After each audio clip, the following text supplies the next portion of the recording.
Well, Namaste everyone. So this is Suraj Sharma. Welcome to our classes. That is Suraj ke classes. I know it's been a long time since we had our last video, and now we are coming up with this. So it's been a long gap since we uploaded the last one. So we are coming up with something very interesting, and I assure you guys, you would have the goosebumps after listening to this story. So शुरू करते हैं. जैसा कि आपने title पढ़ ही लिया होगा कि आज हम बात करने वाले हैं रूट नंबर 375 की. So basically this story comes from China.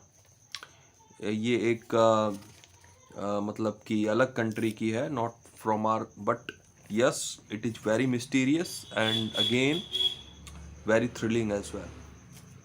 Thing is that कि China is that kind of country कि आप उनसे एक्सपेक्ट नहीं कर सकते हैं कि वो अपने इंटरनल मैटर्स या कोई ऐसी स्टोरी है वो काफ़ी ज़्यादा बाहर आएगी. So you do not expect it from China. But what happened is कि ये स्टोरी इतनी ज़्यादा मिस्टीरियस, इतनी ज़्यादा मतलब कि थ्रिलिंग थी कि लोगों के एक के बाद दूसरे, दूसरे के बाद तीसरे ट्रांसफ़र होती गई और ये एकदम से पॉप आउट हो गई. मतलब बाहर सबको पता लग गया कुछ ऐसा हुआ था, because this was very mysterious and काफ़ी ज़्यादा मतलब एक तरह से स्पॉइलर अलर्ट कि आपको थोड़ा सा एक हॉरर फीलिंग भी देगी. बट यस कि ये स्टोरी एक ट्रू स्टोरी है and Chinese police was also involve in this. So I can say कि ये काफ़ी ज़्यादा इंटरेस्टिंग स्टोरी है एंड इस वीडियो को आपको लास्ट तक देखना चाहिए अगर आप ये स्टोरी जानना चाहते हैं. सो रेयरली आपने कहीं ये शायद स्टोरी के बारे में सुना हो. सो बात है ये चाइना की.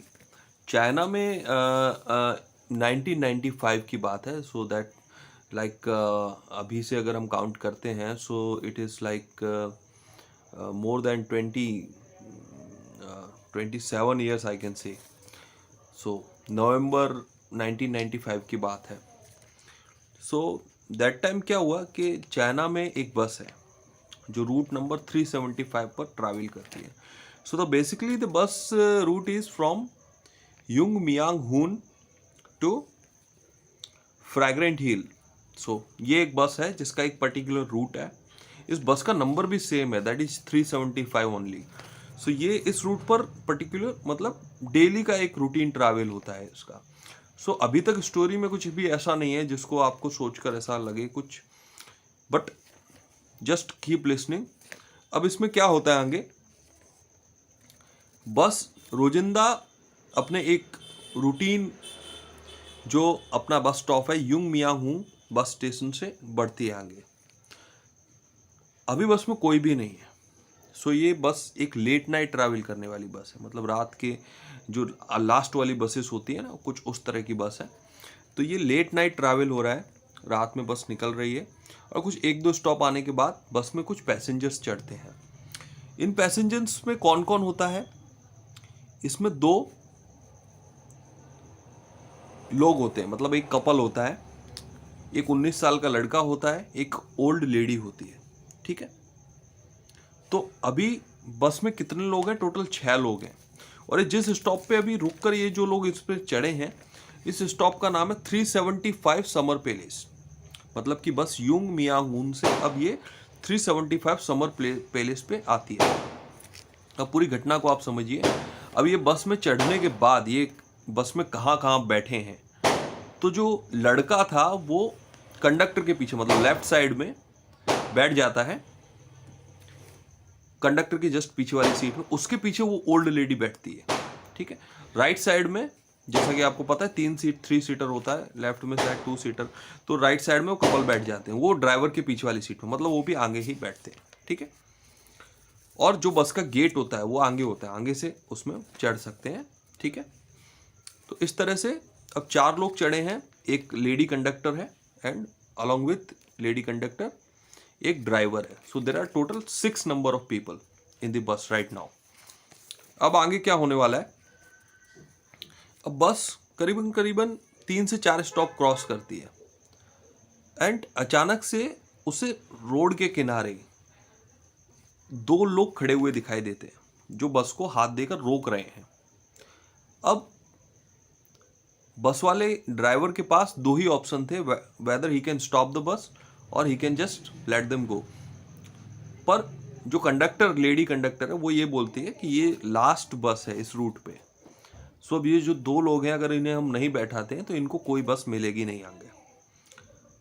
तो बस को रोककर इन्हें बैठा लेते हैं, ठीक है, उनकी हेल्प हो जाएगी। सो उसने एक पॉजिटिवली एक अच्छी सोच रखी।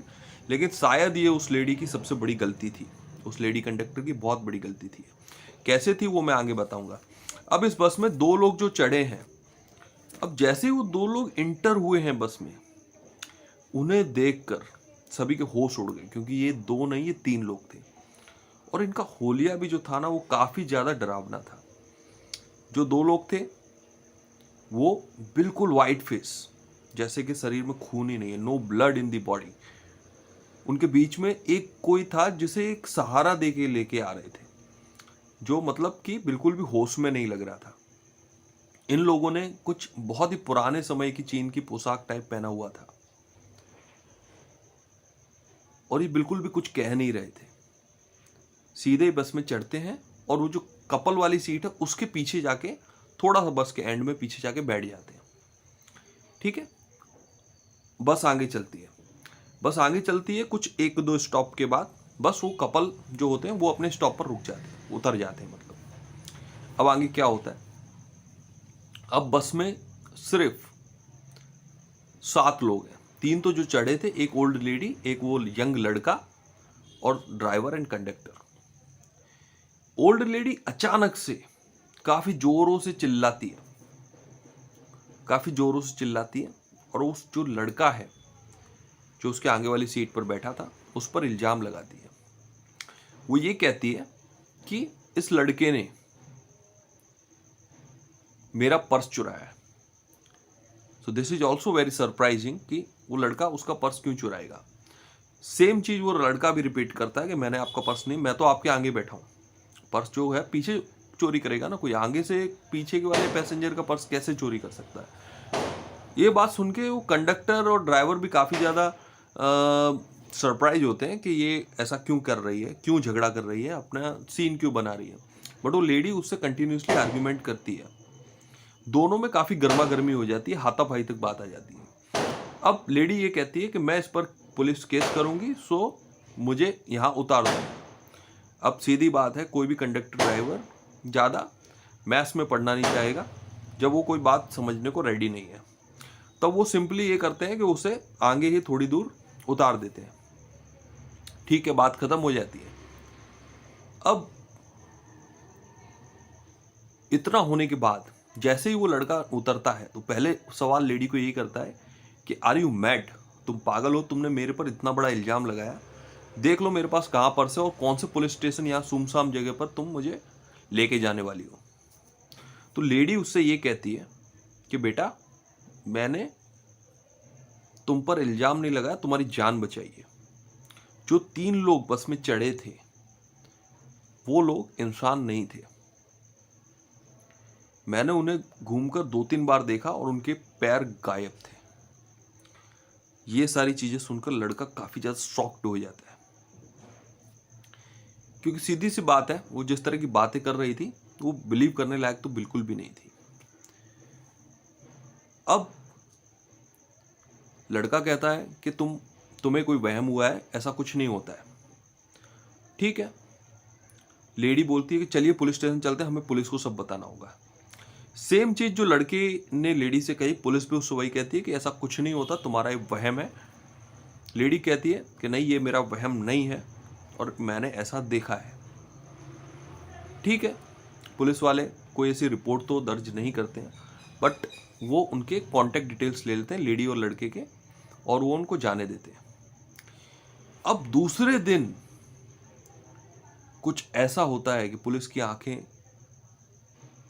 चौंक जाती हैं, भौचक्का रह जाते हैं कि वो बस गायब, वो बस कहीं भी नहीं मिल रही है। 15 नवंबर 1995। सो पुलिस को इन्फॉर्मेशन मिलती है कि बस अपने तय किए गए रूट से अपने डेस्टिनेशन पर नहीं पहुंची है। अब पुलिस उस लेडी और उस लड़के की बात को सीरियस लेती है और उन्हें दोबारा बुलाती है। अब उससे पूरी डिटेल में पूछी जाती है कौन चढ़ा था, कैसे चढ़ा था, क्या हुआ था बस में। लेकिन सीधी बात है, वो भी जिस स्टॉप पे उतरे उसके बाद का तो उन्हें भी नहीं पता आगे क्या हुआ। ठीक है, डिटेल लेके उन्हें जाने देते हैं। अब 15 नवंबर का पूरा दिन निकल जाता है, कोई भी इंफॉर्मेशन पुलिस के पास नहीं होती है। अब 16 नवंबर की सुबह पुलिस को एक इंफॉर्मेशन मिलती है कि नदी में एक बस मिली है। और यहां पर चौंकाने वाली बात यह है कि ये वही बस थी जो 14 नवंबर की रात को गायब हुई थी। अब इसके बाद जो इन्वेस्टिगेशन होता है वो देखकर पुलिस के होश उड़ जाते हैं, क्योंकि बस में उन्हें 5 डेड बॉडीज मिलती हैं।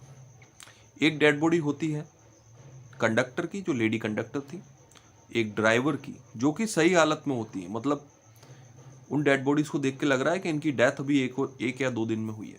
लेकिन जो इसके साथ 3 डेड बॉडीज और मिलती हैं, उन्हें देखकर ऐसा लग रहा था कि ये डेड बॉडीज को मरे हुए काफी दिन हो चुके हैं, काफी महीने हो चुके हैं इवन। तो ये काफी पहला फैक्ट था जो काफी चौंकाने वाला था, काफी मिस्टीरियस था। Coming to the next fact, अब बस जिस नदी में गिरी थी तो वो नदी जो बस का लास्ट डेस्टिनेशन था फ्रैग्रेंट हिल, उससे करीबन 100 किलोमीटर दूर होता था। So this is the second fact कि बस में इतना डीजल था ही नहीं कि वो 100 किलोमीटर ट्रैवल कर सके। तो बस 100 किलोमीटर दूर पहुंची कैसे? That was the second fact. Coming to the next fact, third number fact. अब बस के डीजल टैंक को चेक किया गया। डीजल टैंक को जैसे ही पुलिस ने खोला तो वो काफ़ी भौचक्के रह गए, बिकॉज डीजल टैंक में डीजल की जगह खून पाया गया, the blood that was full of blood. So this was third fact. And believe me, ये जो स्टोरी है, ये बात है, इंसिडेंट है, ये पूरे चाइना के बीजिंग शहर में एक आग की तरह फैल गया। And nobody had answer of this. Even ये घटना पेपर में भी पब्लिश हुई।